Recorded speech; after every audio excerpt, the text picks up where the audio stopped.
Hi, I'm Erin from Paired, and if you're building a remote team or hiring overseas, you've probably asked yourself, how do I get culture on the same page when we're all not in the same office or even the same time zone? But when your team is spread across the globe, those moments disappear. And if you're not intentional, so does the connection. In this video, we'll look how remote companies keep their culture strong even when their teammates are scattered across the globe. I'll show you what to focus on, how to adapt communication and rituals, and how to find overseas talent that matches the way your team works. What culture really is. Culture doesn't come from perks or team-bonded activities. It comes from how decisions are made. It's how people treat each other. It's whether someone feels heard even when they're 8,000 miles away. Harvard calls this psychological safety, where someone has the space to feel free to ask questions and even reach out and say, hey, I need help. That safety doesn't happen on its own in remote teams. You have to build it. Start with onboarding. Culture starts on day one. For someone overseas, joining a remote team can seem challenging. They don't know your communication style, who to ask for help, and how your team works. And that's why onboarding matters. Go beyond just setting up accounts and job responsibilities. Introduce them to unwritten rules, how feedback is shared, how decisions are made, and who to go to for support. Make sure you do follow-up check-ins for the first week and the first month. These moments help them to surface questions that they didn't even know that they had on day one.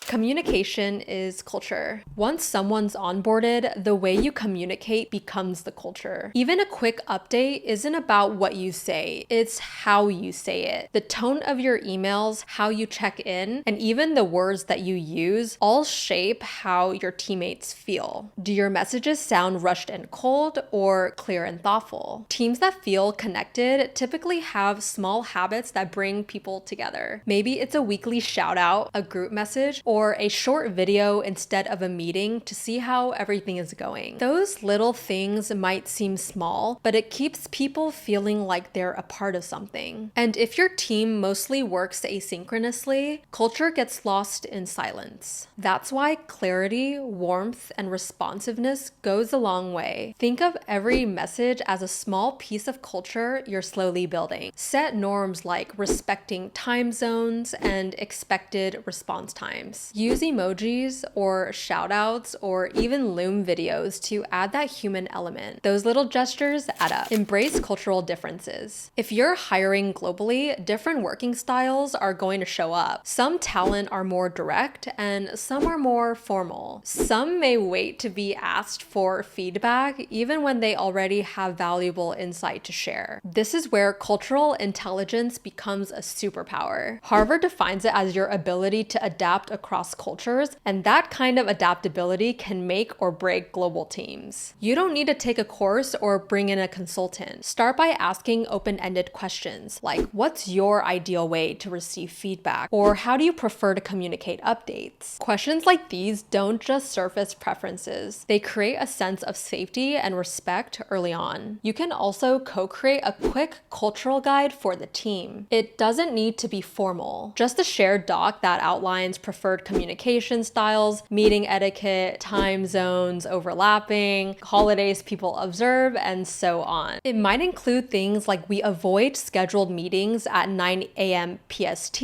or we give 24 hours of async feedback before moving forward. This kind of lightweight adjustments helps build clarity and trust before misunderstandings happen. The goal isn't to standardize how everyone works. It's to create a shared expectation that allows flexibility for people to feel seen and included. Finding the right remote talent. Of course, everything is easier when your team is already made up of talent who understands remote work and communication. That's why Paired is here to help. We match companies with overseas talent that are not only highly qualified, but are ready to culturally be aligned and to collaborate from day one. And hiring someone with these qualities makes preserving your culture so much easier. Give your team a role in culture. Culture does not come from one person. It comes from a group. That's why if you're hiring overseas, it's still important to shape your team's identity. Maybe they share a meeting, share a local holiday, or show off something personal. Some of the most connective teams I've seen do virtual show and tells that shares a little more about where the person lives or even their background. It's not just fun, it's grounding, and it makes the team feel real.